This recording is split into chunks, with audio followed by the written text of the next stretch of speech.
Hey, what's happening, guys? Someone proposed an idea to me which I'm going to try in today's video, so I'd like you to let me know if it's any good or utter trash and I should quit YouTube because my career's dead.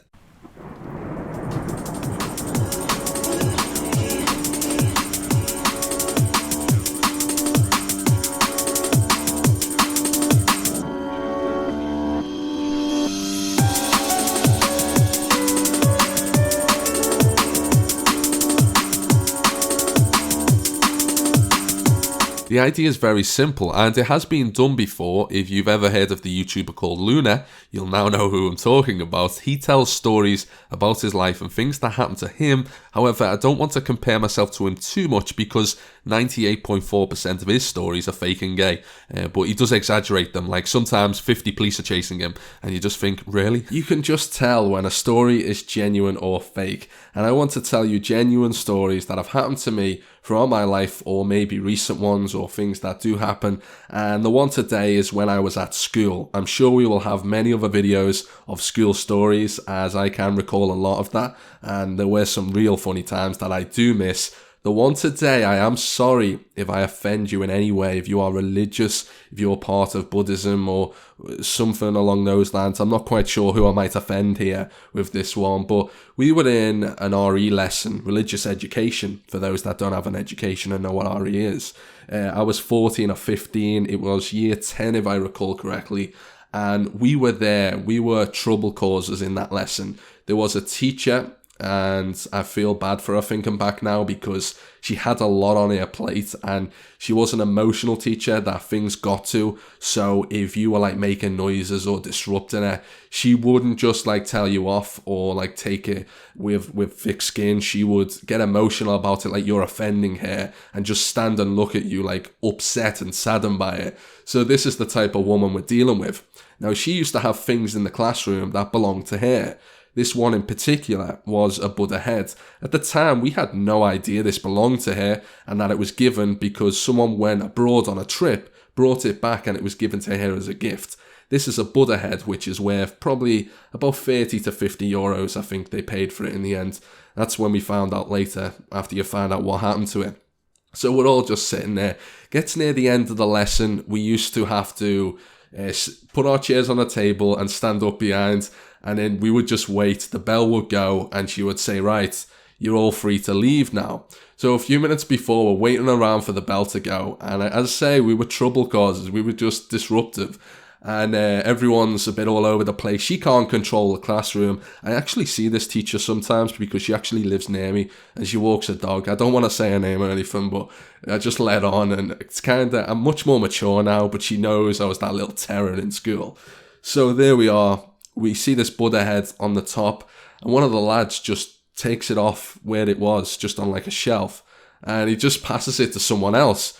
And we're all just giggling and laughing, like, what the fuck are you doing with a Buddha head? Like, aren't these things symbols of peace? I don't know what I thought at the time, but they're meant to be, like, left alone. They're meant to just sit there. So we start passing it around, gets passed to me. I'm involved in this little clique. There's about 5 of us, 5 guys. People are sniggering because they're getting onto it, like girls, everyone. They start to realize what's going on. Teacher's oblivious. She's just, like, in her own world. And then it gets passed about. The bell goes. She says, right, guys, you can go. And at this point, the Buddha head is sat on the table, okay? Because we passed it around a bit and we just left it there. We're like, we don't know what to do with it. Next minute, as we're walking out the classroom, we all head to the door, by the way. It's quite narrow, different rows, all meet together. This one guy has the Buddha head behind him, and I didn't know at this point. And we walk out the classroom, and when we got out, we look back because we were waiting for other people to get out because we walked out together.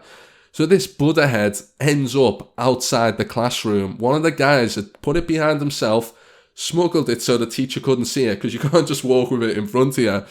The Buddha head is now in the fucking corridor. At this point, the classroom empties out. We're passing this Buddha head around to each other. I wanted nothing more to do with it. And we passed it to this guy who was like an innocent class member, wasn't really part of it. We were like, you have it? And he's getting really panicky at this point because he clearly doesn't want it. He's going red in the face, like, I'm not involved in this fuss. He passes it back to one of the main guys, like the disruptor in our group, and he just laughs and then just releases it. This Buddha head drops to the ground, and I've never seen anything shatter into so many pieces. I don't know what it was made of, but I swear to God, it echoed to the noise. It was hollow. It was a hollow Buddha head. He dropped it because no one would take it off, and we all had our hands behind our backs.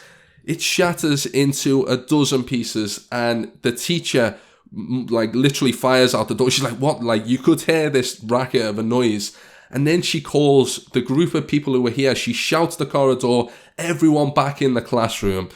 So whoever was there, no one ran off. They didn't have time to get away because it was so instant that it happened. She calls us all back in. Our head of year comes into the classroom. She gets called 5 minutes later. We know who's guilty here. We know the story. We know what's happened. And it's a really shit situation. So we're standing there. Head of year comes in. And then she picks out who needs to leave the classroom, because there was a few girls and a lot of innocent people that didn't need to be there. And she knew that. She knew the group that was involved. She could just sense it. She knew it was just, we couldn't hide this thing. So the people that got kept back were literally the culprits. So she picked that out really well. Everyone else went. And then we had to stay behind for about 10 to 15 minutes. She was questioning us, saying, look, this is a Buddha head. And then we found out it belonged to the teacher. It was a gift. And we were all like, oh, fuck. None of us would admit anything, by the way. She said, who did it then? Who smuggled it out? And we were just like, wasn't us.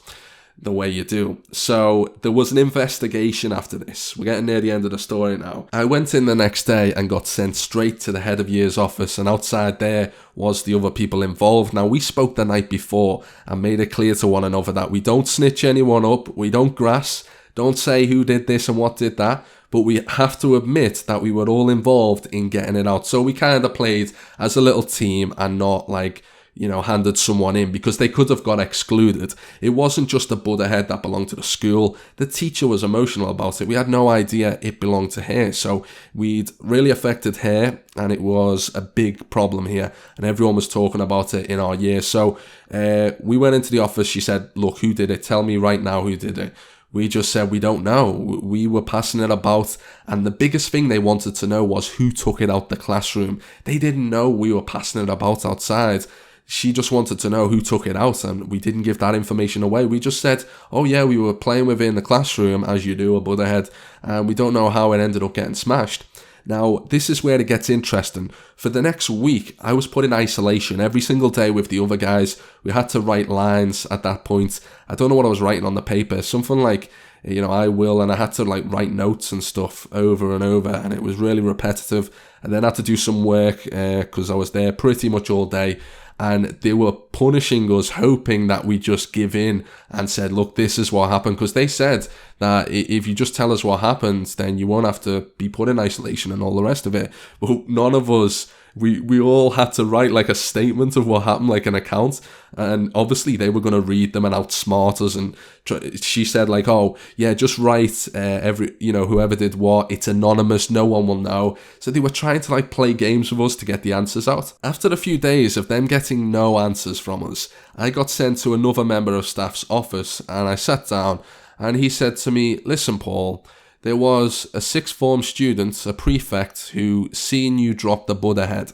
And also, there's CCTV in that corridor. Do you know that? You were seen dropping the Buddha head. And I did not drop it. I said straight away, I went on the ultra defensive. Now, looking back, he was trying to play me like he caught me out.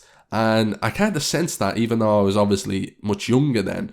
But looking back, he was really put me on the spot. And if I would have like crumbled, which anyone who was lying at that point would have went red in the face and said, oh, you've got me here. But I didn't do it. So I was just like, he's lying. Who the hell's that? This is what I said. Who's that prefect? I didn't do anything. I didn't drop the Buddha head. It wasn't even me. What prefect's this? Show me the CCTV. I didn't. And he was like, well, look, I can't show you that. And I can't tell you who that is. And I think he knew at that point that I was telling the truth. So he like singled me out. And anyways, it went on for a few days more, people getting questioned. And I'll tell you now, it never got solved. They never worked out who walked with the Buddha head out the classroom. Never worked out who dropped it. However, the whole class got punished. and we all had to chip in. At the time it was a few pounds, but when your lunch is like a few pounds, you're like, fucking hell, is my dinner money gone?